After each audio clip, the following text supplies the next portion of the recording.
ഇനി നീ ചെയ്യാൻ നടന്ന മണ്ണിനടിയിൽ ചീഞ്ഞു നാറുന്നത് നീയായിരിക്കും.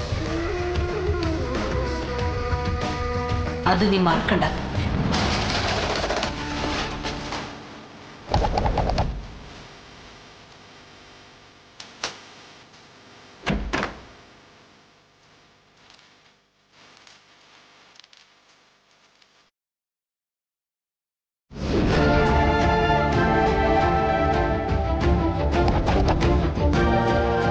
ഇനി നീ ചെയ്യാൻ നടന്ന മണ്ണിനടിയിൽ ചീഞ്ഞു നാറുന്നത് നീയായിരിക്കും.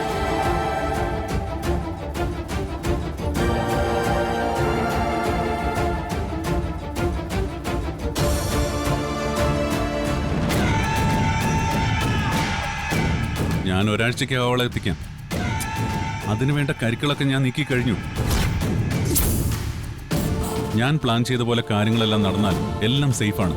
നീ ഇത് പറയാൻ തുടങ്ങിയിട്ട് കുറെ നാളായെന്നപോലെ, പക്ഷെ നിന്നെ കൊണ്ട് ഒന്നും ഇതുവരെ ചെയ്യാൻ സാധിച്ചില്ല. ഞാനെല്ലാം കാര്യമായി തന്നെയാണ് ചെയ്തത്. വളരെ കൃത്യമായി കാര്യങ്ങളെല്ലാം നിങ്ങളെ അറിയിച്ചിട്ടുമുണ്ട്. ഒരു കാര്യം ചെയ്തു തീർക്കാൻ എടുക്കുന്ന ഒരു മിനിമം സമയം അതെനിക്ക് തരണം. അല്ലാതെ വെറുതെ ധൃതി വെച്ചാൽ ഒരു കാര്യവും നടക്കില്ല. നീ അവളെ കല്യാണം കഴിച്ച് നിനക്ക് ഒന്നോ രണ്ടോ കുട്ടികളും ആയിക്കഴിഞ്ഞ് അവളെവിടെ കൊണ്ടുതരാനും മാത്രം സമയം നിനക്ക് വേണമെന്നാണോ നീ പറയുന്നത്? അങ്ങനൊന്നും ഞാൻ നിങ്ങളോട് പറഞ്ഞില്ല. എനിക്ക് ഒരാഴ്ച കൂടി സമയം തരുമോ? എത്രയും പെട്ടെന്ന് ഞങ്ങളുടെ വിവാഹം നടക്കുന്ന രീതിയിലേക്ക് കാര്യങ്ങൾ ഞാൻ എത്തിച്ചിട്ടുണ്ട്. താലി കെട്ടിയ ആ നിമിഷം അവളെയും കൊണ്ട് ഞാൻ ഇവിടുന്ന് ഇറങ്ങും. അതുപോലെ. പക്ഷെ കല്യാണത്തിന്റെ പേരും പറഞ്ഞ് കല്യാണം കഴിക്കാതെ പോലും നീ അവിടെ കയറി താമസിക്കല്ലേ? അവിടെ ആണെങ്കിൽ വേറൊരെണ്ണം കൂടി ഉണ്ടല്ലോ, ഞാൻ കണ്ടതല്ലേ? അവളാ എനിക്ക് കൊട്ടേഷൻ തന്നത്. ഓ, അങ്ങനെ ഒരു കഥയുണ്ടായിരുന്നു. ഉണ്ട്. അതിവിടെ പലർക്കും അറിയാം. അല്ലെങ്കിൽ ആദ്യം അവളെ ഞാൻ ബോംബെയിൽ എത്തിച്ചാനെ. ശരി, അതെന്തെങ്കിലും ആവട്ടെ. നീ വേഗം ഗംഗയെ എത്തിക്കാൻ നോക്ക്, അല്ലെങ്കിൽ ബോസ് നിന്റെ കാര്യത്തിൽ തീരുമാനം ഉണ്ടാക്കും. ഇപ്രാവശ്യം നീ വാക്ക് തെറ്റിച്ച വല്ല കാട്ടിലോ കൊക്കയിലോ റെയിൽവേ ട്രാക്കിലോ മാത്രമേ നിന്നെ നിന്റെ ഭാര്യയ്ക്കും മക്കൾക്കും കാണാൻ കഴിയൂ എന്ന് നിന്നോട് ബോസ് പറയാൻ പറഞ്ഞു. അങ്ങനൊന്നും ചിന്തിക്കണ്ട. അങ്ങനൊന്നും ചെയ്യേണ്ടിയും വരില്ല. ഞാൻ അവളെ എത്തിച്ചിരിക്കും. അതുപോലെ എനിക്ക് ഒരാഴ്ച കൂടി സമയം വേണം. അതൊന്ന് ബോസിനെ പറഞ്ഞ് മനസ്സിലാക്ക് പ്ലീസ്. ശരി ശരി.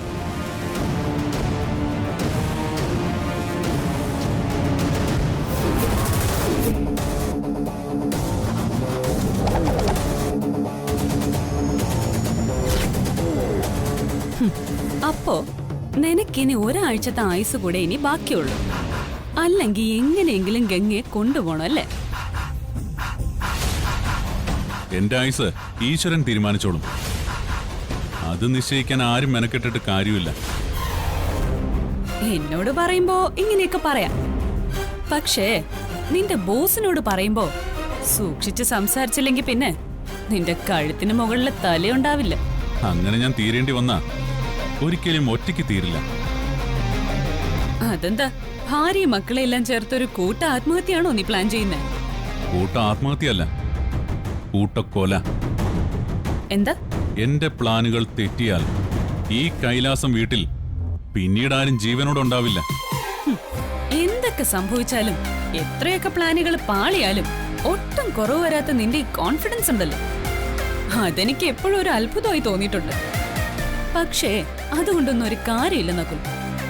നിന്നെ ഞാനിവിടെ കൊണ്ടുവന്നത് ഗംഗയെ ഒഴിവാക്കി എന്റെ മഹിയേട്ടന്റെ വിവാഹം എത്രയും പെട്ടെന്ന് നടത്താൻ വേണ്ടിയിട്ടായിരുന്നു. അത് പക്ഷേ ഞാൻ ഉദ്ദേശിച്ച രീതിയിൽ നടന്നില്ല. എങ്കിലും കാര്യങ്ങളിപ്പോ എങ്ങനെയൊക്കെയോ കറങ്ങിത്തിരിഞ്ഞ് എനിക്ക് അനുകൂലമായിട്ട് വന്നിട്ടുണ്ട്. ഇനിയിപ്പോ പെട്ടെന്ന് തന്നെ എന്റെ മഹിയേട്ടന്റെ വിവാഹം നടക്കും. അത് കഴിഞ്ഞേ നിന്റെയും ഗംഗയുടെയും വിവാഹം ഉണ്ടാവും. എന്ന് വെച്ചാൽ ഇനിയിപ്പൊ നീ ഇവിടെ ഇല്ലെങ്കിലും എന്റെ കാര്യങ്ങള് സേഫാ.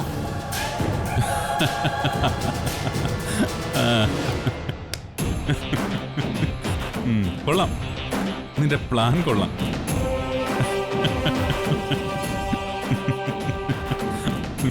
നീ എന്തിനാ ചിരിക്കുന്നത്? നീ ഇത്ര മണ്ടിയാണല്ലോ എന്ന് ആലോചിച്ച് ചിരിച്ചതാ. അതെന്താ? ഞാനിവിടെ ഇല്ലെങ്കിൽ നിന്റെ കല്യാണം നടക്കുമെന്നത് നിന്റെ തോന്നൽ മാത്രമാണ് ശ്രേയ.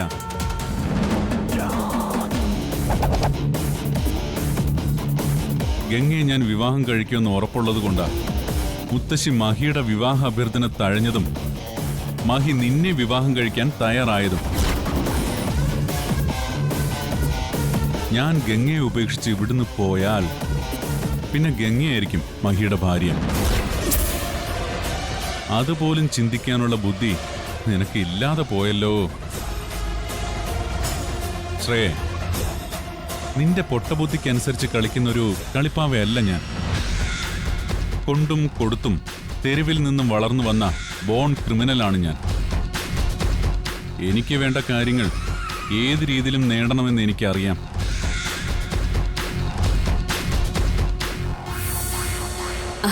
അതിന് ഞാൻ നകുലിനെതിരായിട്ടൊന്നും പറഞ്ഞല്ല. പൊതുവെ പറഞ്ഞപ്പോ ഇവിടുത്തെ അവസ്ഥ പറഞ്ഞതേ ഉള്ളൂ.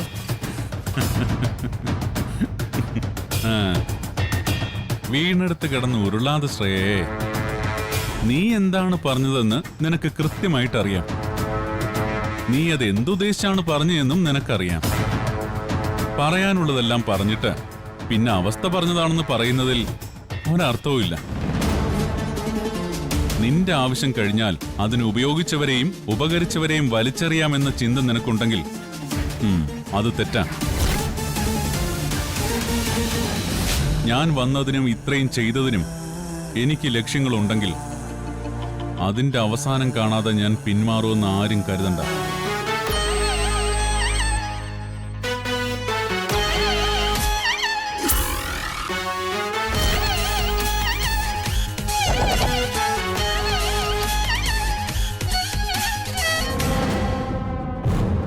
നിന്റെ മഹിയുടെയും വിവാഹം എത്രയും പെട്ടെന്ന് നടത്തണം. ഇനി അത് നീട്ടിക്കൊണ്ടുപോയാൽ ശരിയാവില്ല. വിവാഹം നീട്ടിക്കൊണ്ടു പോണോന്ന് എനിക്കൊരാഗ്രഹവും ഇല്ല. എത്രയും പെട്ടെന്ന് നടത്തണമെന്ന് തന്നെ എനിക്കും. ഇവരുടെ വിവാഹം നടത്താൻ നമ്മൾ എത്രയോ നാളായി ശ്രമിക്കുന്നു. ഓരോ പ്രാവശ്യവും ഓരോ പ്രശ്നങ്ങളല്ലേ ഉണ്ടാവുന്നേ.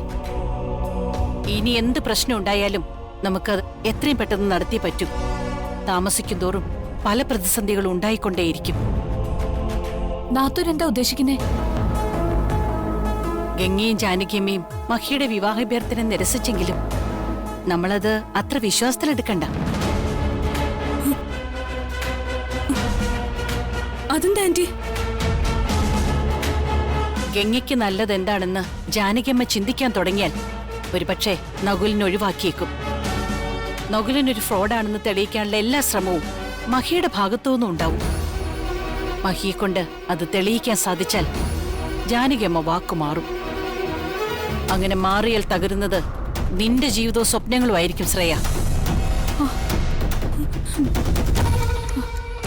ആന്റി പറഞ്ഞത് 100% കറക്റ്റാ. മഹിയുടെ നകുലിനെ കുറിച്ച് അന്വേഷിക്കാൻ സാധ്യതയുണ്ട്. സാധ്യത ഉണ്ടെന്നുള്ളതല്ല ശ്രേയ, മഹി അതിനുവേണ്ടി നന്നായി പരിശ്രമിക്കുന്നുണ്ട്. എന്തോ ഭാഗ്യം കൊണ്ട് മാത്രമാ നകുല് പിടിക്കപ്പെടാതിരിക്കുന്നേ. മഹിക്ക് എന്തെങ്കിലും ഒരു തെളിവ് കിട്ടിയാ അതോടെ എല്ലാം തീരും. അതാണ് ഞാൻ പറഞ്ഞത്, എത്രയും പെട്ടെന്ന് നിങ്ങളുടെ വിവാഹം നടത്തണമെന്ന്.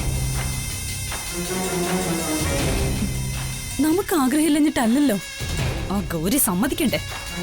നമ്മൾ എങ്ങനെയെങ്കിലുമൊക്കെ വിവാഹത്തിന് വേണ്ട ഒരുക്കങ്ങൾ നടത്തി മുഹൂർത്തം തീരുമാനിച്ച് താലി കെട്ടാൻ തുടങ്ങുമ്പോ അവൾ എന്തെങ്കിലുമൊക്കെ ഒപ്പിക്കും. ഇപ്രാവശ്യം അതെല്ലാം മുൻകൂട്ടി കണ്ടിട്ട് വേണം നമ്മൾ വിവാഹത്തിന് തയ്യാറെടുക്കാൻ. നമ്മൾ എന്തൊക്കെ മുൻകൂട്ടി കണ്ടാലും അതിനപ്പുറം ഗൗരി ചിന്തിക്കുകയും പ്രവർത്തിക്കുകയും ചെയ്യും. അവക്ക് സാധിക്കാത്തതായിട്ടൊന്നുമില്ലല്ലോ. അവളൊരു പിശാചല്ലേ. പിശാചിനും പരിമിതികളുണ്ട് നാത്തൂനെ. അത് നമ്മൾ മുതലെടുക്കണം. അവൾ എന്തായാലും വരുമെന്നും വിവാഹം മുടക്കുമെന്നും നമുക്കുറപ്പുണ്ടല്ലോ. അവൾക്ക് മണ്ഡപത്തിലേക്ക് കടക്കാൻ പോലും ആവാത്ത വിധത്തിൽ കാര്യങ്ങൾ റെഡിയാക്കണം. ഞാൻ ഗുരുവമ്മയെ പോയി കാണാൻ ആന്റി. ഗുരുവമ്മയെ കണ്ട് കാര്യങ്ങൾ വ്യക്തമായി സംസാരിച്ച് ഒരു തീരുമാനത്തിലെത്തണം. വിവാഹത്തിനാണ് മുൻതൂക്കം. എനിക്ക് മനസ്സിലായി ആന്റി. എത്രയും പെട്ടെന്ന് ഈ വിവാഹം നടക്കണം. അതോടെ മഹീട്ടിന്റെ കാര്യങ്ങളെല്ലാം ഞാൻ ഏറ്റെടുക്കും. അതിനുശേഷം ഗംഗ ഈ വീടിന്റെ പരിസരത്ത് പോലും ഞാൻ അടുപ്പിക്കില്ല.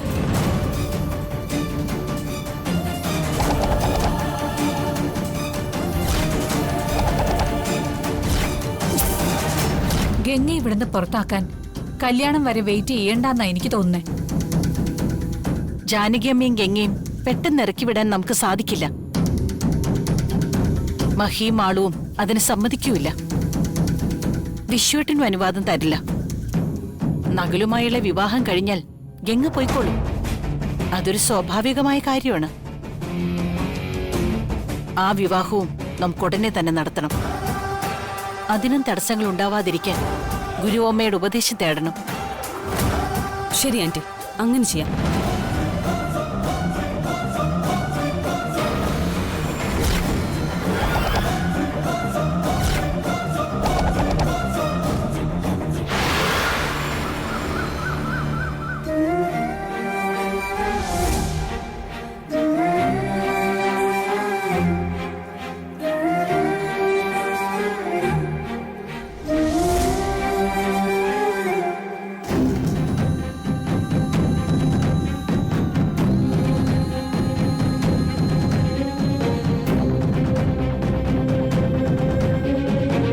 എന്താ മോളെ, എന്താ നിന്റെ മുഖം വല്ലാതെ? മുത്തശ്ശി, എനിക്ക് മുത്തശ്ശിയോട് ഒരു കാര്യം പറയാനുണ്ടായിരുന്നു. എന്താ മോളെ, നിനക്ക് എന്നോട് എന്തെങ്കിലും പറയാനുണ്ടെങ്കിൽ ആലോചിക്കാനുണ്ടോ? എന്തായാലും കാര്യം പറ. മുത്തശ്ശിയോട് ഇക്കാര്യം പറയണമെന്ന് ഞാൻ പലവട്ടം ആലോചിച്ചു. വേണ്ടെന്നാ ആദ്യം തോന്നിയത്. പിന്നെ ഓർത്തു, ഇത് പറയാതെ ജീവിതകാലം മുഴുവൻ വേദനിക്കുന്നതിലും നല്ലത് പറയുന്നതെന്ന്. നീ കാര്യം പറ.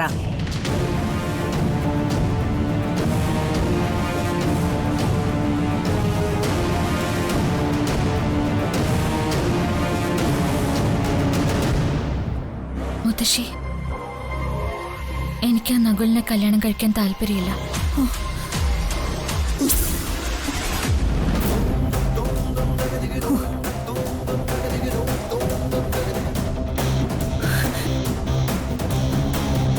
മുത്തശ്ശിയുടെ നിർബന്ധപ്രകാരം ഞാൻ അയാളെ വിവാഹം കഴിച്ചാലും സന്തോഷമുള്ളൊരു ജീവിതം എനിക്ക് ഉണ്ടാവില്ല.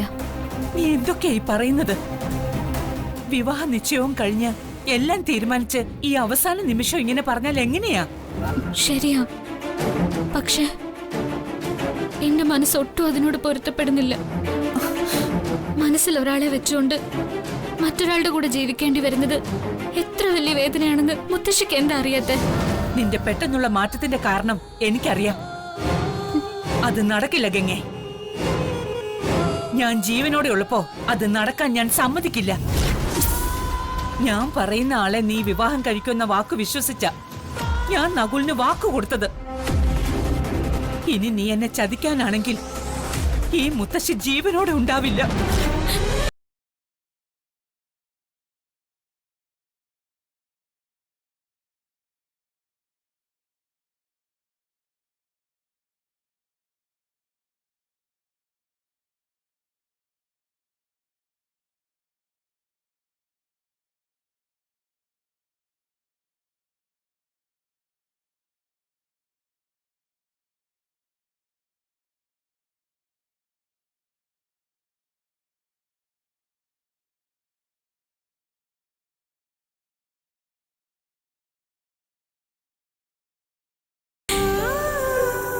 നിനക്ക് ഭഗവാൻ വിധിച്ചത് നകുൽ മോനെയാ. ആ വിവാഹമേ നടക്കാൻ പാടുള്ളൂ. മുത്തശ്ശി, കൂടുതലൊന്നും ഞാൻ പറയുന്നില്ല. എനിക്ക് നീ തന്ന വാക്ക് ഞാൻ വിശ്വസിക്കുക. അത് തെറ്റിച്ചാൽ നിനക്ക് മുത്തശ്ശി അറിയാലോ. നിന്നെ സ്വപ്നം കണ്ട് നിന്റെ കൂടെയുള്ള ജീവിതം കൊതിക്കുന്ന പയ്യനാ നകുൽ. അവന് ആ ആഗ്രഹം കൊടുത്തത് ഞാനാ. ആ വാക്ക് ഞാൻ തെറ്റിക്കില്ല.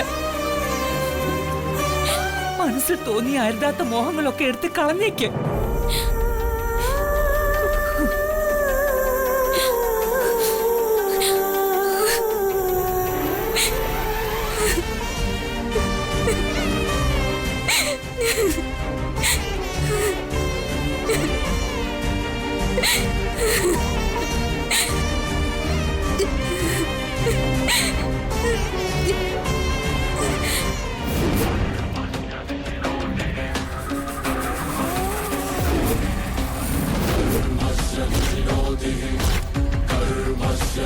ശ്രേയ വരുമെന്ന് ഗുരുവമ്മ പറഞ്ഞിരുന്നു. എനിക്ക് ഗുരുവമ്മ ഉടനെ കണ്ടേ പറ്റൂ. എന്റെ കല്യാണം വീണ്ടും നടത്താൻ തീരുമാനിക്കുവോ? പക്ഷെ അത് നടക്കണമെങ്കിൽ ഗൗരിയുടെ ആത്മാവിനെ തളച്ചേ പറ്റൂ. ശ്രേയ വരുമെന്നും വിവാഹത്തിന്റെ ആവശ്യത്തിനായിരിക്കുമെന്നും ഗുരുവമ്മ പറഞ്ഞിരുന്നു. പക്ഷെ പ്രശ്നം എന്താന്ന് വെച്ചാ ഗൗരിയുടെ ആത്മാവിനെ ഇപ്പോഴത്തെ അവസ്ഥയിൽ തളയ്ക്കാൻ പറ്റില്ലെന്നാ ഗുരുവമ്മ പറയുന്നത്. അയ്യോ, അപ്പൊ എന്ത് ചെയ്യും? എന്റെ വിവാഹം നടക്കില്ലേ? നടക്കും. അതിനുവേണ്ടി ഗുരുവമ്മ പ്രത്യേക പൂജയ്ക്കും ധ്യാനത്തിനുമായി പോയിരിക്കുവാണ്. ഗുരുവമ്മയുടെ ഗുരുവിന്റെ സമാധി സ്ഥലത്ത് രാത്രിയും പകലും ഇടമുറിയാതെ ഗുരുവമ്മ ധ്യാനത്തിലായിരിക്കും. അത് നിങ്ങളുടെ വിവാഹം കഴിയും വരെ തുടരും.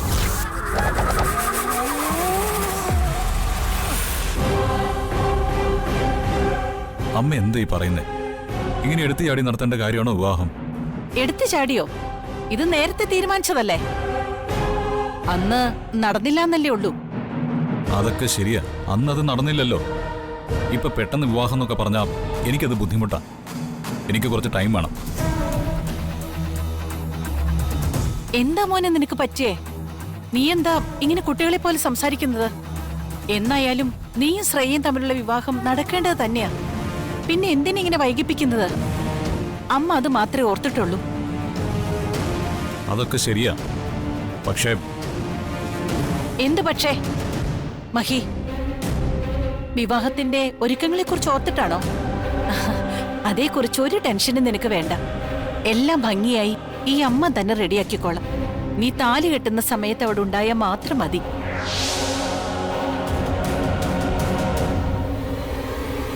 അല്ലെങ്കിൽ ഈ ദിവസം തീരുമാനിക്കുന്നതിന് മുമ്പ് അമ്മയ്ക്ക് എന്നോടൊന്നും അഭിപ്രായം ചോദിക്കാറുന്നില്ലേ? അതെന്താ മഹി നീ അങ്ങനെ പറഞ്ഞേ? ഇന്ന് വരെ എനിക്കും നിനക്കും ഒരേ മനസ്സും തീരുമാനമായിരുന്നില്ലേ? എന്റെ മോൻ ഞാൻ പറയുന്ന അനുസരിക്കുമെന്ന് ഞാൻ വിശ്വസിച്ചു പോയി. അതൊരു തെറ്റാണോ?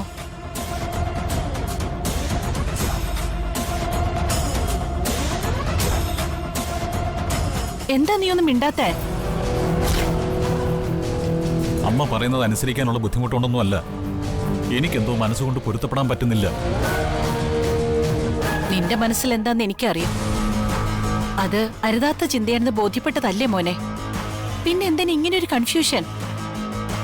പെട്ടെന്ന് ഇങ്ങനെ ഒരു വിവാഹം, മാള് ഒരിക്കലും അതിനോടൊന്നും പൊരുത്തപ്പെടില്ല. അതെ മഹിയേട്ട, എന്റെ മകളുടെ അമ്മയാകാനുള്ള ഒരു യോഗ്യതയും ശ്രേയക്കില്ല. മാള് കുഞ്ഞാ. അവൾക്ക് നമ്മൾ മുതിർന്നവർ വേണ്ടേ കാര്യങ്ങൾ പറഞ്ഞ് മനസ്സിലാക്കി കൊടുക്കാൻ? അവൾ അത് മനസ്സിലാക്കിക്കോളും. പിന്നെ നമ്മൾ ശ്രേയയെക്കുറിച്ച് ഓർക്കണ്ടേ? എത്ര നാളായി അവൾ നിനക്ക് വേണ്ടി ഇങ്ങനെ കാത്തിരിക്കുന്നു. വിവാഹം കഴിഞ്ഞ് ഒരു കുഞ്ഞിന്റെ അച്ഛനായി നിന്നെ അവൾ വിവാഹം കഴിക്കാൻ ഇത്രയും നാളായി കാത്തിരിക്കുന്നുണ്ടെങ്കിൽ അവളുടെ മനസ്സ്, ആ നല്ല മനസ്സ് നീ അറിയണം മോനെ. നമ്മൾ സ്നേഹിക്കുന്നവരെയല്ല, നമ്മളെ സ്നേഹിക്കുന്നവരെ വേണം നമ്മൾ പരിഗണിക്കാൻ. നിങ്ങൾ എന്തൊക്കെയാ ഈ പറയുന്നേ? ശ്രേയെ സ്നേഹിക്കുന്നത് മഹിയേട്ടനെയോ എന്റെ മോള് മാളൂനെയോ അല്ല. ഈ വീട്ടിലെ പണവും സ്വത്തുവാ. അതാ അവക്ക് ആവശ്യം. ആ ആവശ്യം നേടിക്കഴിയുമ്പോ അവൾ എന്റെ മഹിയേട്ടനെയും മാളൂനെയും കറിവേപ്പില പോലെ വലിച്ചെറിയും. അതിന് ഞാൻ സമ്മതിക്കൊന്ന് കരുതണ്ട. ഇത്തവണ ഗൗരിക്ക് നിങ്ങളെ ആരെ ഒന്നും ചെയ്യാൻ കഴിയില്ല. ഗുരുവമ്മ അവിടെ ധ്യാനത്തിലായിരിക്കുമ്പോ മണ്ഡപത്തിൽ ഞങ്ങൾ വേണ്ട കാര്യങ്ങൾ ചെയ്തോളാം. ആ സമയം ഞങ്ങൾ എന്തൊക്കെയാ ശ്രദ്ധിക്കേണ്ടേ?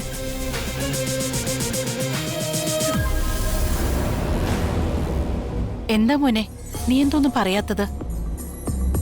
നിന്റെ ശ്രേയയുടെ മാത്രമല്ല, ഗംഗയുടെയും നകുലന്റെയും വിവാഹം അതേ ദിവസം തന്നെ നടത്താനാ പോകുന്നത്. ഗംഗയുടെ കാര്യം നിനക്കറിയാവുന്നതല്ലേ?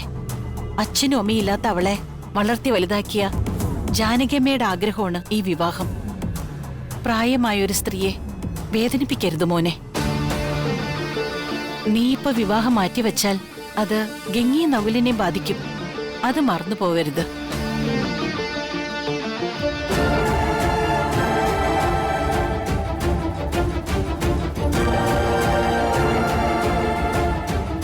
മോനെ, എന്റെ മാനസികാവസ്ഥ എന്താണെന്ന് അമ്മ മനസ്സിലാക്കണം. അമ്മയ്ക്ക് എല്ലാം അറിയാം മോനെ. നീ ധൈര്യമായിട്ടിരിക്ക.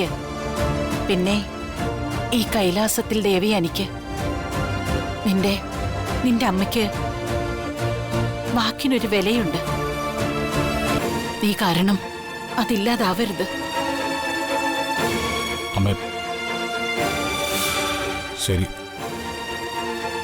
ഞാനായിട്ട് അമ്മയെ വിഷമിപ്പിക്കുന്നില്ല. എല്ലാം അമ്മ തീരുമാനിച്ച പോലെ നടക്കട്ടെ. എനിക്കറിയാം എന്റെ മോൻ എന്റെ അഭിമാനം നശിപ്പിക്കില്ല. എന്റെ വാക്കിന്റെ വില നീ കാക്കും. അതാണ് എന്റെ മഹി. അമ്മയ്ക്ക് സന്തോഷായി മോനെ, സന്തോഷായി. എല്ലാം ഗുരുവമ്മ പറഞ്ഞു ഏൽപ്പിച്ചിട്ടുണ്ട്.